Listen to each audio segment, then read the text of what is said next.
Move to another. Oh, there we go. Well, that's one way to make sure that I know that I'm done. Save that for later, though. Keep that ace up your sleeve. Welcome to the Unitarian Universalist Congregation of Cleveland. I'm Reverend Randy Partain. My pronouns are they, them, and I am delighted to be with you in worship today.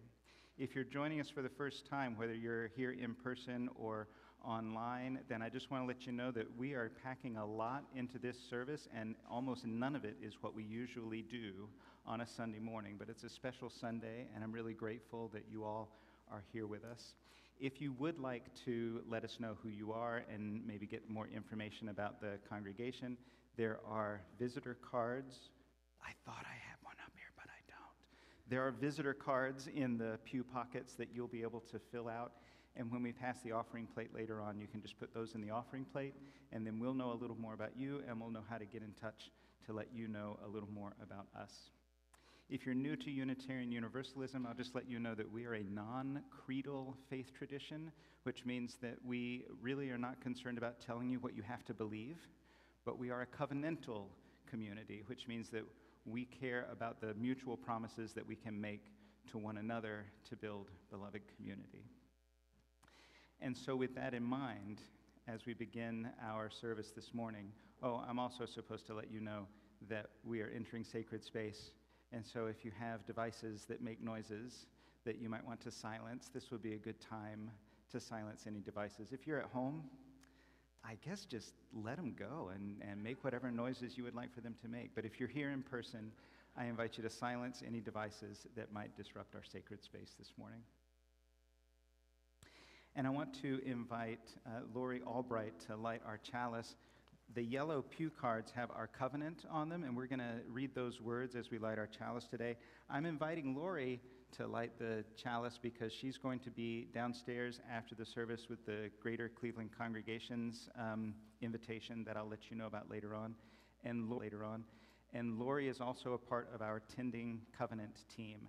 And so the three people that are part of that Tending Covenant team, I want to make sure you get to see them a little bit over the next few weeks and make sure that you know who those faces are, in case there are things that you have a hard time with about the covenant that you want to talk about with somebody.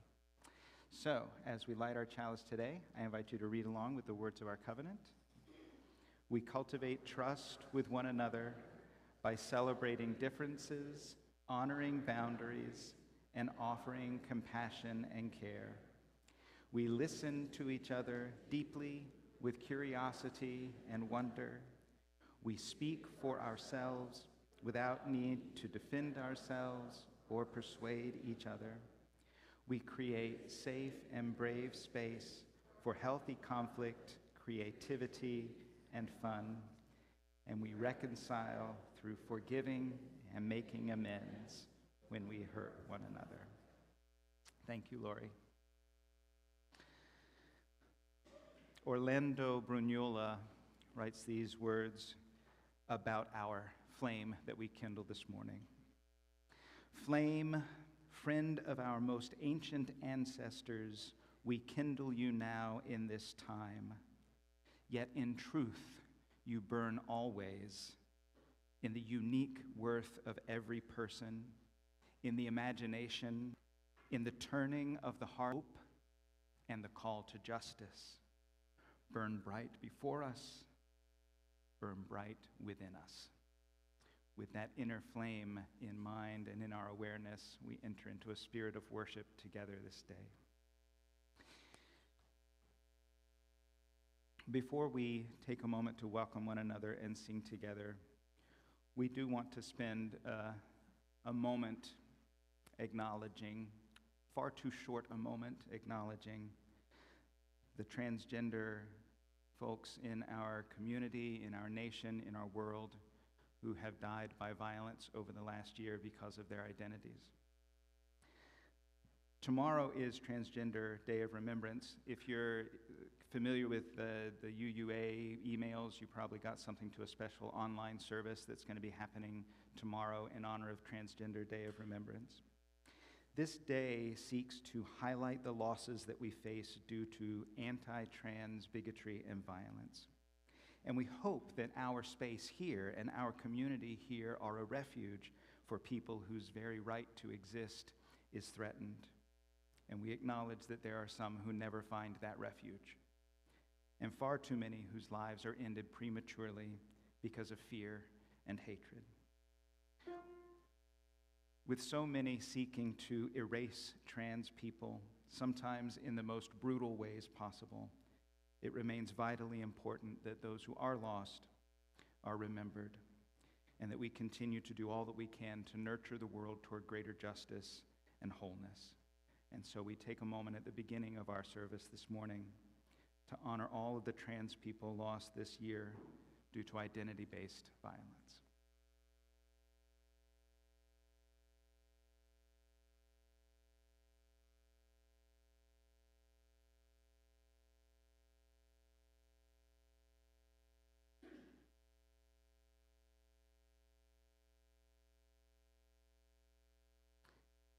May we continue to carry them in our hearts, and may we continue to build our awareness of those in the community around us who might need additional care and support.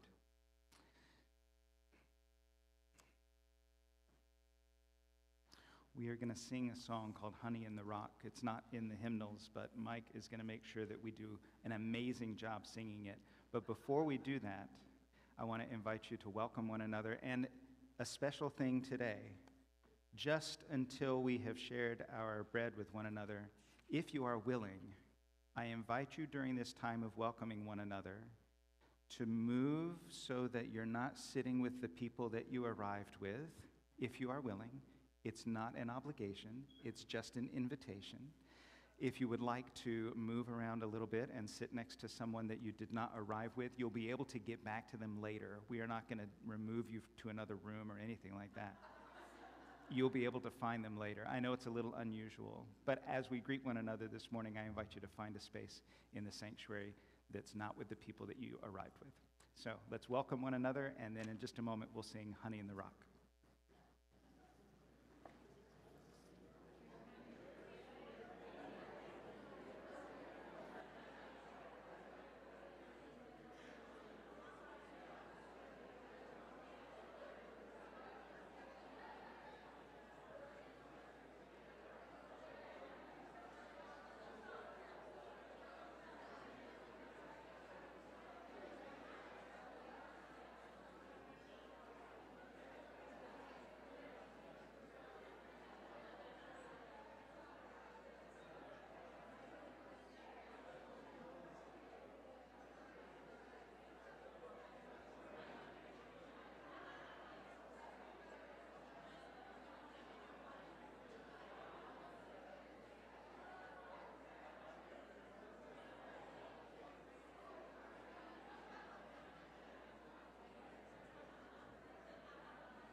Six. Can you hear me?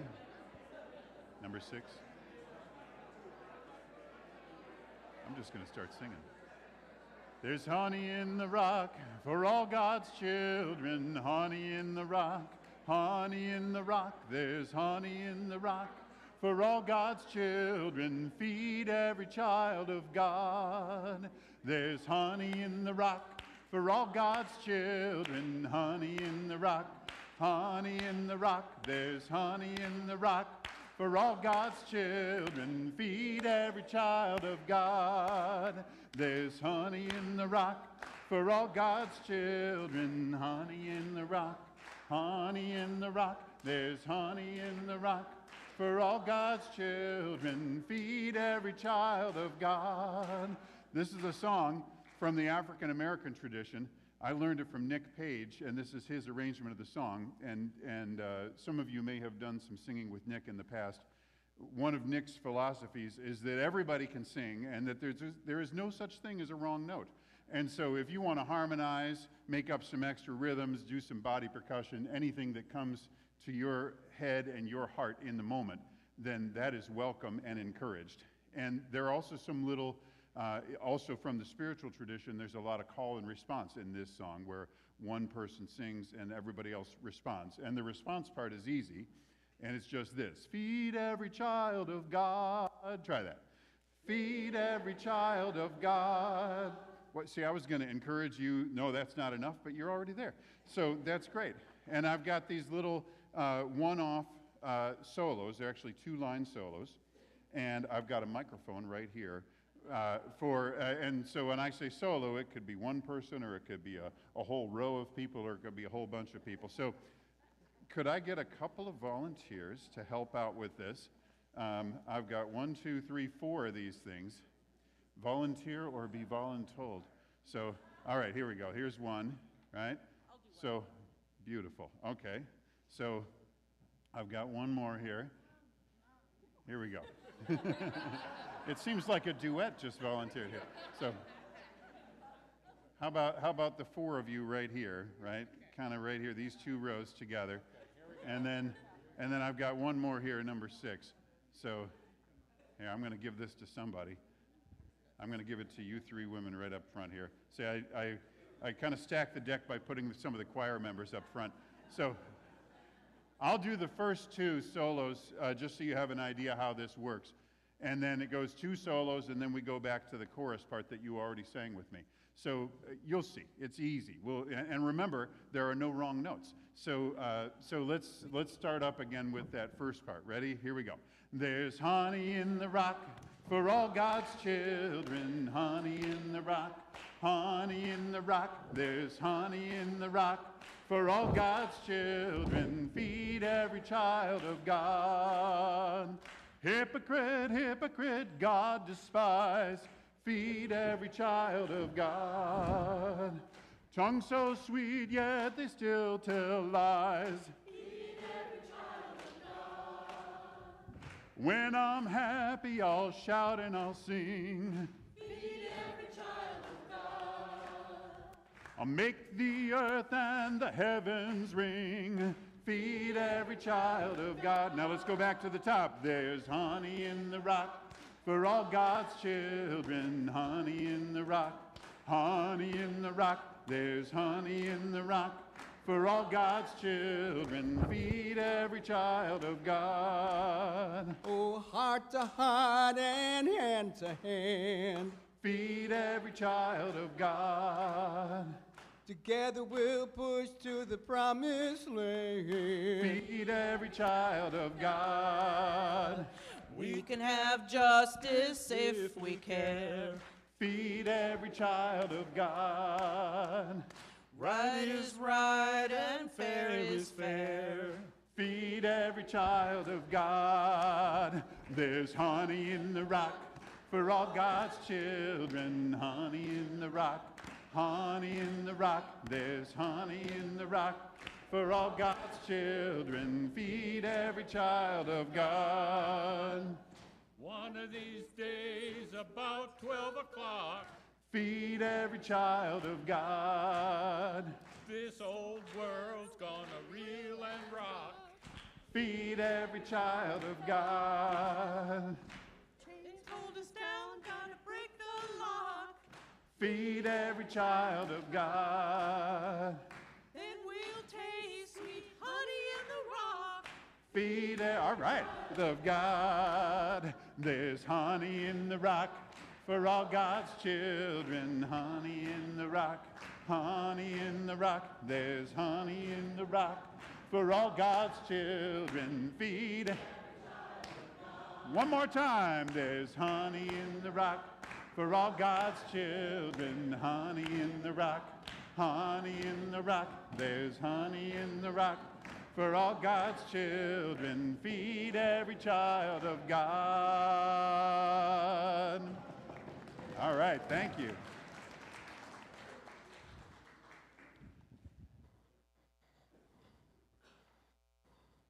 Well, good morning, everyone. So you may not know this if you do not have high schoolers in your life, but we are in a very important season, which is the theater season. There have been shows all around us, everywhere, and knowing a decent amount of high schoolers in my life, I was feeling pretty left out to not be able to be in a show. So I thought it would be nice if we could kind of collaborate on a little theater, and we'll have the very professional stage managing Stella Iglesias with us to help out. But I need some other volunteers to fill out our cast here. So I need, and I have scripts for you. So scripts are here. So I need a one individual and then two other groups. So I need a mayor. Would somebody like to be our mayor? Perfect. Perfect. One mayor in place. Who would like to be, at least three of us, who'd like to be the Women's Covenant group? One here, one there. Any others? Kathleen, join us up. All right, Women's Covenant group. Now I need our main character, Sophie's elementary school class. We need children of the class. These do not have to be actual children, but it would be awesome if some of you were actual children. Just a few, 3 or 4. I see a few. Come on up. So happy to have you with us. This is too small of a class, though. I need some additional. Who else is going to be in the class? All right, fantastic. David Kinter, come on up. All right. I guess this can be a, oh, do we have another in the back? Come on up. All right. Carl here. This is your line. And then Women's Covenant group. Who's going to be the speaker for Women's Covenant group? There we go. All right, and then our mayor. There's your line. So I'm going to do the narration, because of course we didn't have any time to practice here. So we have some speakers. And then we have, so your line will come up, and I will look at you, and you will answer. All right. So are we ready to see our play? This is, without a doubt, the most practiced play you'll ever see. Once upon a time, there was a school teacher named Sophia. Sophia had been a teacher in the town where she had lived for so long that the kids she had in her class grew up and had kids of their own and sent them to her class too. Nearly everyone in town knew Sophia and loved her because not only was she an excellent teacher, she was also very kind. So one day, Sophia got to work and she found a note on her desk that read, "Dear Sophia, I will be around tomorrow.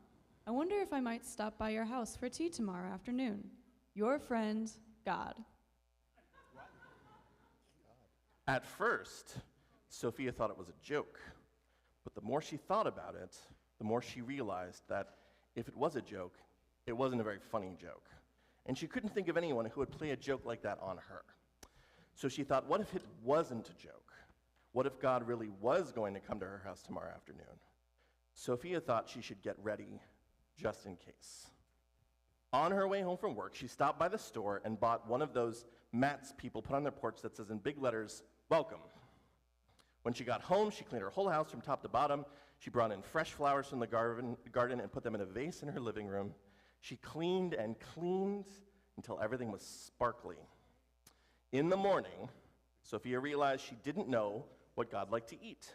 So she baked bread, she made casseroles and a fruit salad, she baked some cookies too, and what about the tea? Did God like hot tea or iced tea? She thought she better make both, and so what if God's favorite thing was also lemonade? So she made sure she made some lemonade too. She was so nervous. Are you feeling nervous? Okay, great. She was so nervous, she didn't know what to expect. Just then, there's a knock at the door, and Sophia's heart went pat, pat, pat. Yes. So she took a big breath, and she opened the door, and on the other side was the mayor of the town. "Hello, Sophia. I was walking by and smelled the delicious, fresh baked bread." So Sophia said, "I'm so glad you're here. Come in, come in. I'm expecting a very important visitor who you might want to meet. Please come in and make yourself at home." Sophia and the mayor sat and had a nice discussion when there was a knock at the door again, and Sophia's heart went, perfect. She took a deep breath. She opened the door slowly. On the other side was a group of children from her class. And the children said to her, Hello, Miss Sophia. We were walking by and noticed the smell of fresh baked cookies. So Sophia said, I'm so glad you're here. Come in, come in. I'm expecting a very important visitor who you might want to meet. Please come in and make yourself at home. So the children were giving the mayor some much needed advice, and they were talking, and then there was another knock on the door. That's right. So Sophia's heart made the pat, pat, pat noise again. There was a deep breath, opened the door, and it's the entire Women's Covenant group from the church.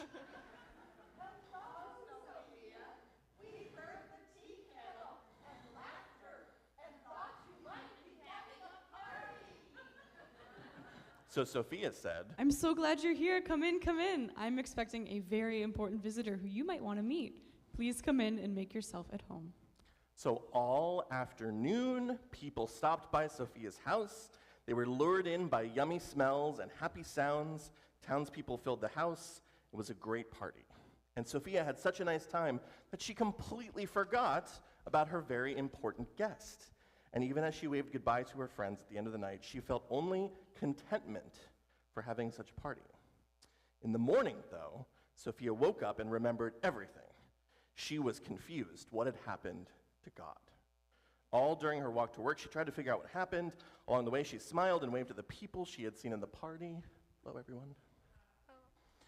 She thought to herself that she really should do that again sometime. So when Sophia arrived at work, she was surprised to find another note on her desk, and it read, Dear Sophia, I had such a wonderful time yesterday. The bread was delicious, the cookies were divine. Tea mixed with lemonade is my very favorite. Thank you for being such a wonderful host. I hope we can do it again soon. Love, God. Thank you all.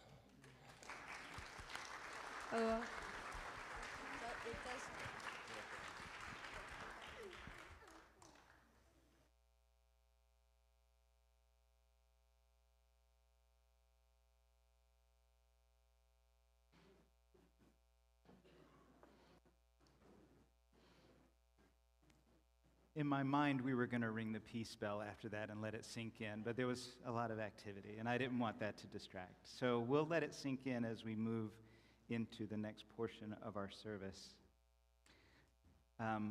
because we'll have a chance to feed God bread today, and I hope that you appreciate this wonderful, unique opportunity.